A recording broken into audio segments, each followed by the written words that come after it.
Well, it is time for our first guest section of the FPL 2022-23 season to join us in the studio today. And we're delighted to not only have a veteran of FPL grace us with his presence, but more impressively, a very familiar sports broadcaster that works for BBC Radio 5 Live. He can be heard and seen most weekends commentating on the Premier League as well as major golf tournaments. He's a host of the legendary 5 Live's Football Phone-In on 606 with Chris Sutton and Robbie Savage, as well as the 606 Fantasy Podcast with Chris Sutton and the unknown Statman Dave. Alistair Bruce Ball, thank you for joining us. Welcome to the FPL Addicts podcast. How are you doing? Yeah, no, I'm really well. It's an honour and a pleasure. 8 o'clock this morning in the UK. We had the boys on our pod last season, so it's a delight to return the favour. And just ever so slightly nervous about when we get to the point of my draft that I've sent you and picking over that and you boys having a little look. I don't know if you've seen, but Chris Sutton put his initial draft on social media last night UK time, and he has been absolutely battered for it. He's gone proper Chris differential madness. There's no Alexander-Arnold. There's no Salah. It's got 8 million midfielders in. It's got 22 million on the bench. Honestly, it's so... You'll hopefully get a little bit more sense out of me today. Well, I think from what you've just listed there would be crazy if we didn't get a little bit more sense from you. But as you said, the boys joined you last season. Jack joined you on the 606 podcast. So it's only fair that we return the favour with you today. And hopefully you don't crumble under pressure in our game today like he did on yours. But we've got a couple of questions for you. So we'll just go through them now. So first of all, are you Team Sutton or Team Statman? Oh, wow. Team Sutton, because he's the underdog. And Dave's my big rival. Dave picked me last season. I had a massive lead on him with about, 10 game weeks to go. I got properly reeled in. You know, he's the one I desperately want to beat. But if in terms of sort of rooting for someone on the pod, just to do better and get better at FPL, even though he constantly shoots himself in the foot, it would be Chris. So I'm Team Sutton. I was going to say, but how do you help a man who's got 22 million left on his bench already? You know, what kind of support Elliot, can you give him? Elliot, I had a chat to him on the phone yesterday. So we're recording our first pod of the season. It's going to go out next week, but we're recording it tonight. So we just had a little chat through the draft.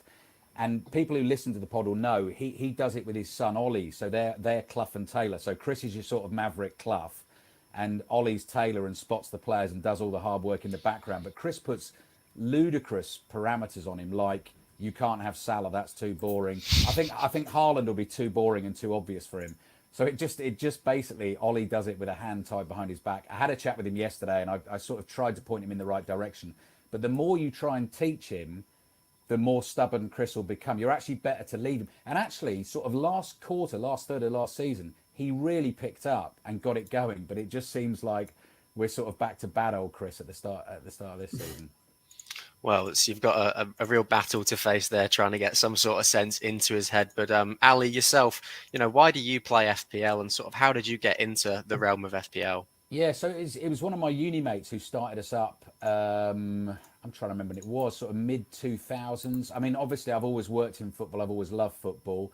I love games. I love, you know, I get a bit of stick on the pod for being a bit of a board games nerd, but I love games and I love competition, and it just sort of combines the two. And bottom line is, the simple answer to that is I love it. I absolutely love it. And, you know, when I'm at games at the weekend covering them for 5 Live, obviously the professional part of the job, commentating, doing the interviews, all of that absolutely comes first. But your team's always there on the desk while you're doing it. You're so aware of, you know, as every, you know, proper FPL manager is, so aware of what's going on in the other games, assists, bonus points, goals, what Dave's doing, what Chris is doing. So no, I'm properly hooked.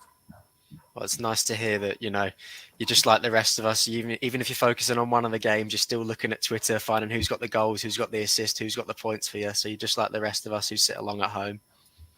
Yeah, absolutely. No, I am. And actually, Elliot, since doing the since doing the pod, so we started our pod in 2018, I've definitely got even more sort of plugged into it. I just wasn't aware quite of how seriously people took it and how much content there was out there, how much kind of help and guidance you can actually get. I mean, I think we sort of slightly tongue-in-cheek say we are there to help listeners. I think we're slightly there more to entertain than help. Well, there's the odd bit. I mean, I'm being unfair to Dave there. There's some good advice comes in our pod, but we have a lot of fun with it as well. But no, last 4 seasons, I've really properly started to understand how to try and play it, how to try and get that sort of top 50k finish. I guess is probably what I would aim at the start of the season. I never thought about that before, but I do now, and I love it actually. I love the fact that it's kind of got a bit more serious for me. Yeah, absolutely, and it's getting serious for us all now with the season on the horizon. But Ali, it's absolutely wonderful to meet you. As we mentioned, you're a veteran of the FPL world and the FPL game, and a quick look at your overall history tells us that you've got a better record than all of us combined, I think. No. But could you give us a quick wrap up of your career so far and your FPL season last year? Yeah, so I mean, like I say, so it's not until the last 4 or 5 seasons that I've really properly even looked at overall rank and game week history and stuff like that. Last season, I was at one point absolutely flying. I mean, ludicrously. I think I got into the top. I think I was in the top 1,000 at one point.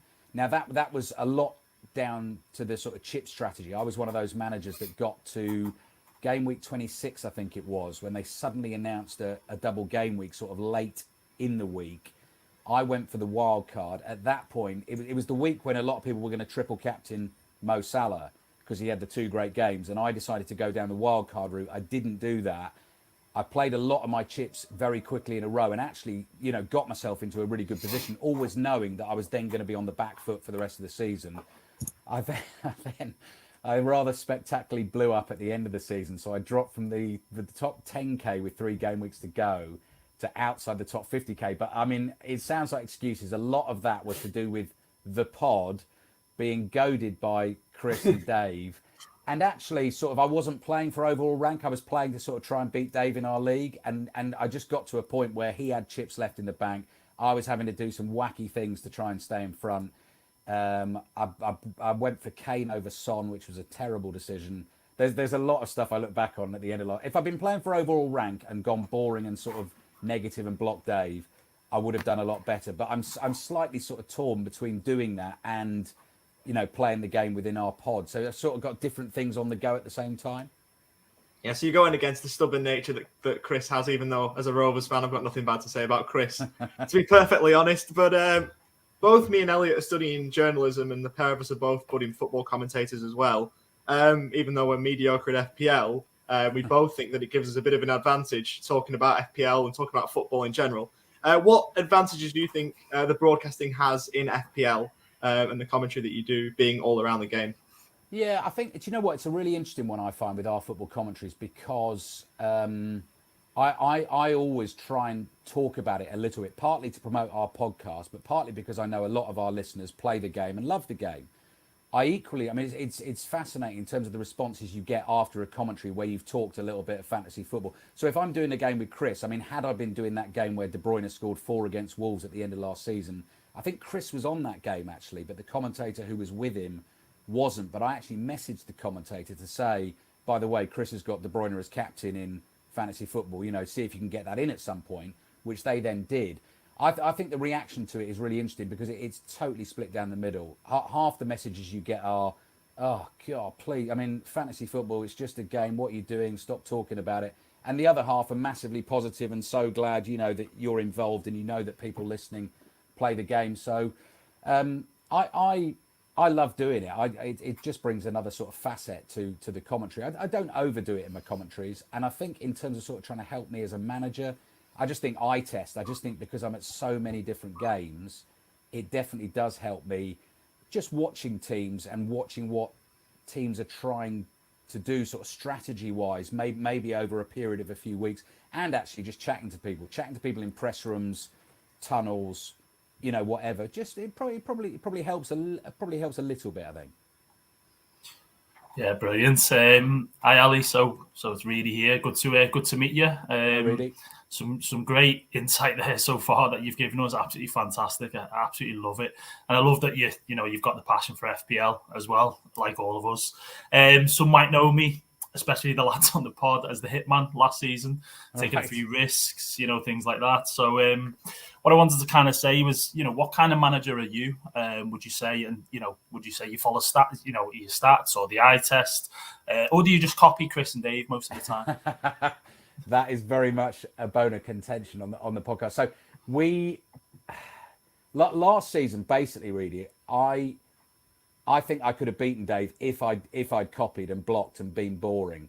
So game week 37, look, I mean, obviously it doesn't bug me because I'm going straight back to a game week I remember so well. But game week 37, if I'd captained Richarlison, Dave had Richarlison, and I think did he captain him or did he captain Vardy? I can't remember. Anyway, if I'd done the boring thing and blocked him, I would have been absolutely fine. But because of the pod and because of trying to be a bit different, I went for Danny Ings and it didn't work. So this season, I'm determined. I'm shutting out all that noise, all the copying chat. I don't care about. I'm going to look after my team and do what's best for me.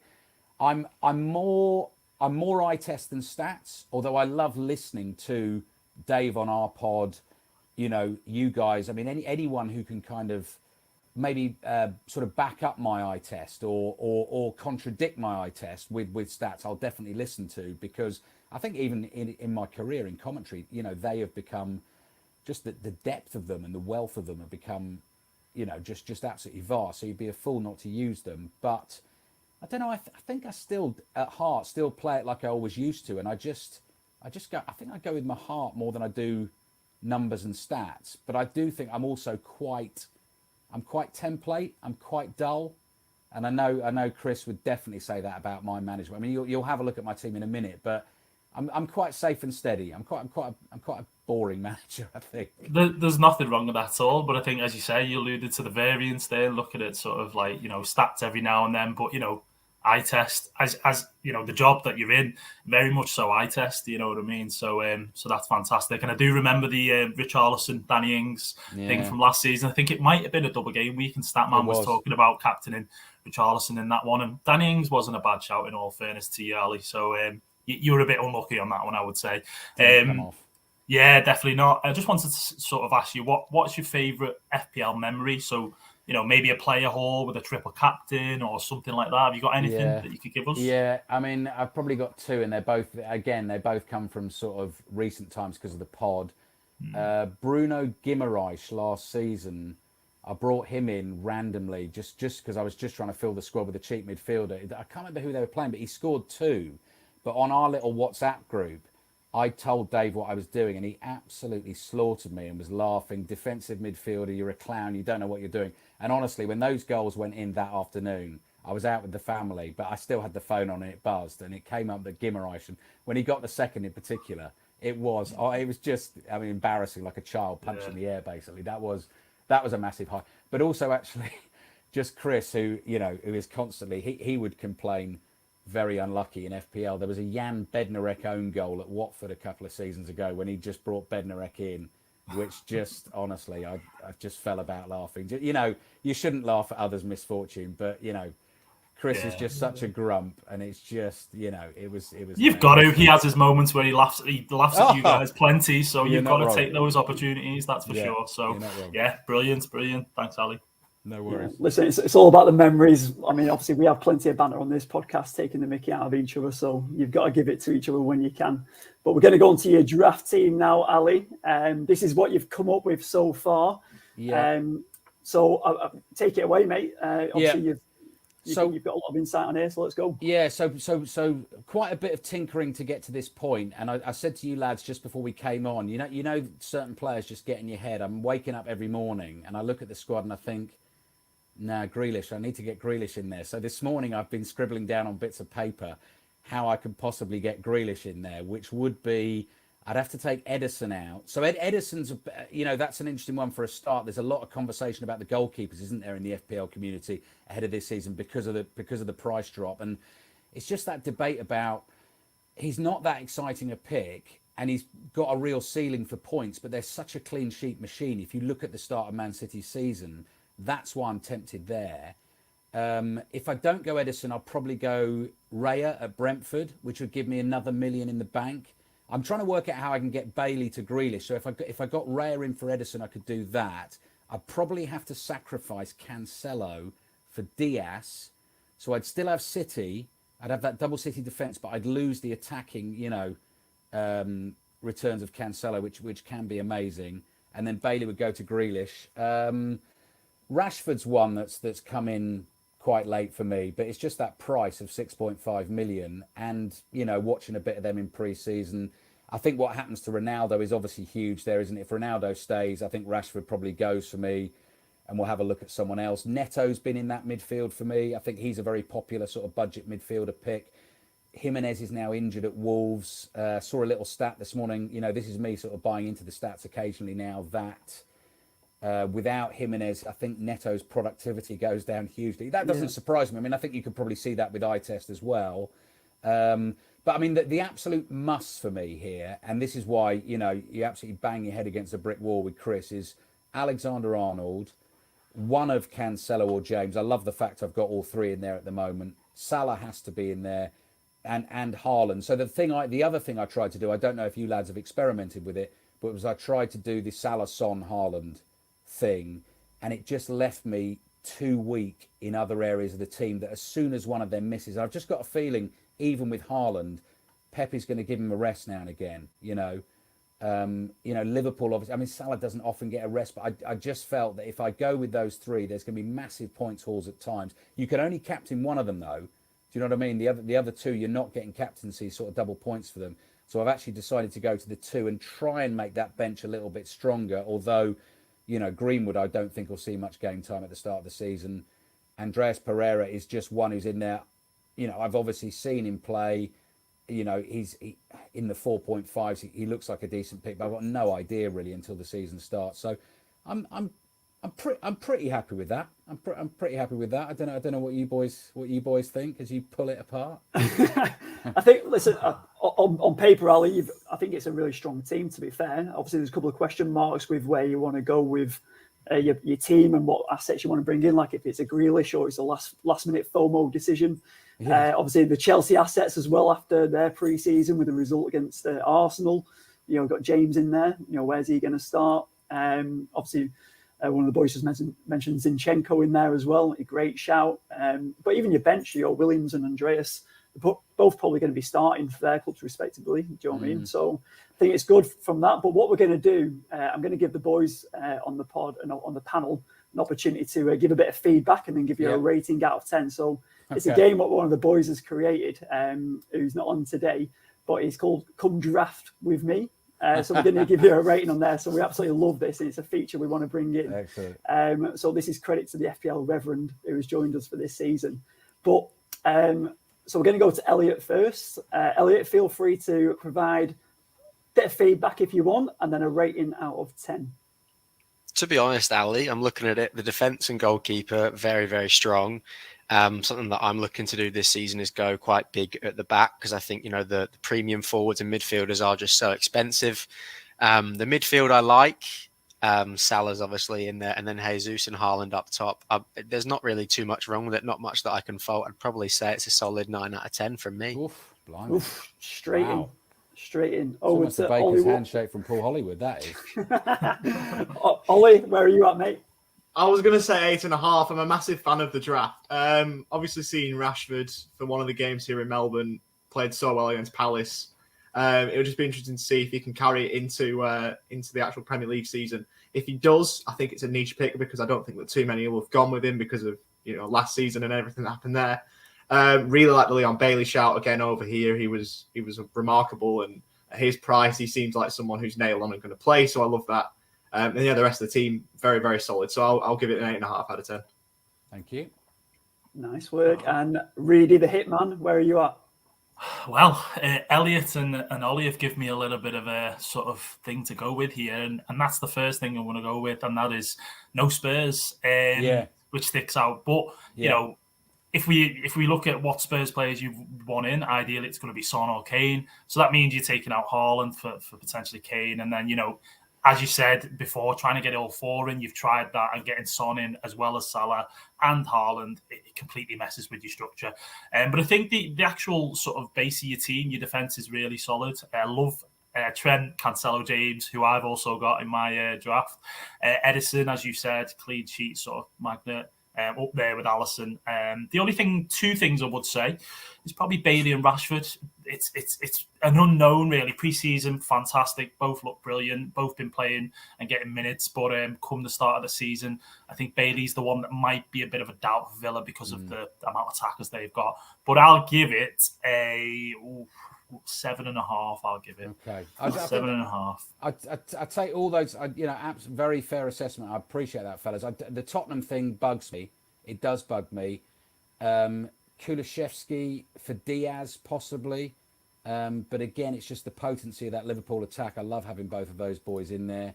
I don't think I can get from Rashford to Kulishevsky without doing, unless I do drop one of those attacking fullbacks. Unless I, sacrifice a Cancelo or a James, really drop down, maybe to get Kulishevsky in. And then Perisic, I'm just not sure about. I mean, he might be one I try and go to sort of early in the season once we see what Tottenham are doing and how much he's going to play. I know he's a Conte favourite, but he's not played masses in pre-season. So I totally agree with you, really, on that point about Tottenham, particularly with their start to the season.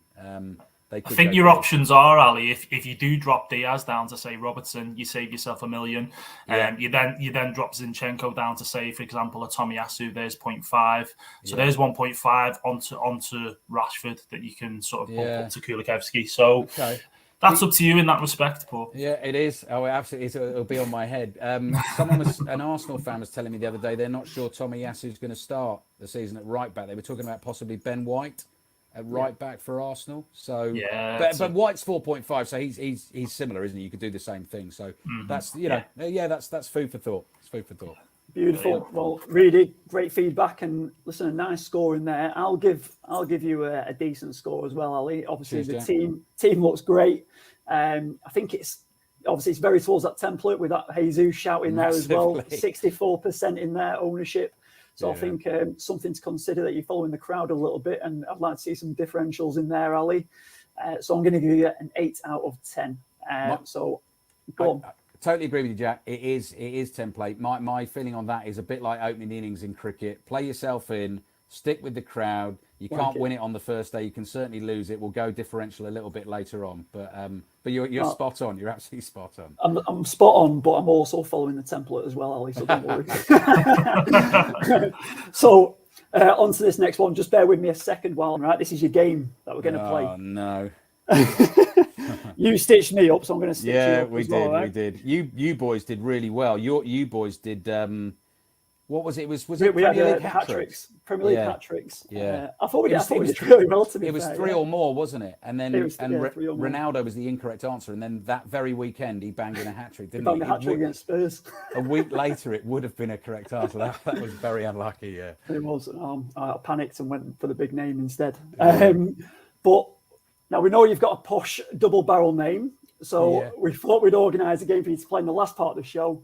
I'm going to share my screen now. There's 6 Premier League players on there. Can you place these 6 players in order of the most selected so far this season down to the least selected? Yeah. Have they all got double-barrel surnames? They've all got double-barrel surnames, right? So I'm going to bring them up on screen now for you, Ali. So we've got DCL, Kyle Walker, Peters, Trent, James Ward-Prowse, Smith Rowe, St. Maxim. You've got 30 seconds. 30 seconds. Which is very generous. And you're going to go highest to lowest in selection. Okay, right, you ready? So, yeah. Your time starts now. Okay, so the highest is obviously Trent Alexander-Arnold. I'm definitely putting them in 1. 20 seconds, Ali. Okay, Ward-Prowse second. Yeah. St. Maximin third. Calvert-Lewin fourth. Smith Rowe 5th, Walker Peters 6th, but they could be the other way around. Oh, just in time. That is 30 seconds done. So let me have a look. This could be awful. This could be awful. Okay, so I'm just going to click on this screen. You know what, with the graphics and everything, this is far more sophisticated than Sutton Death. Sutton Death is sort of back of a fag packet, scribble the answers down, and away we go. Everybody. There we go. So Yeah. my HDMI cable is back in. I can see my other screen. Yeah, okay. There we go. So Correct. first place, you said Yeah, Trent. but You got yeah. that one correct. So That's a gimme. 54.4% Okay, ownership. In second place, Yes. James Ward-Prowse, 10%. Well done. Yes. You got him down. In third place, what did you say, Ali? I think I said Sir Maximin. And in third place, Oh, St. Maximin. Nice come on. work. In fourth place, what did you say? I said DCL. In fourth place, we've got Smith Rowe. There we go. Go on, Smith Rowe, 4.2%. People still ownership. not convinced by Everton then. Understandably Not so. convinced. No. So in fifth place, Calvert-Lewin, 1.9% ownership. Oh, And in sixth place, which you did say, Cal Yeah. Walker-Peters, 1.3% ownership. oh. So you've been done there, Ali. So I've got my own back there on that game. Hang on. I'm quite pleased with that. I didn't embarrass You I was did gonna very embarrass well. myself.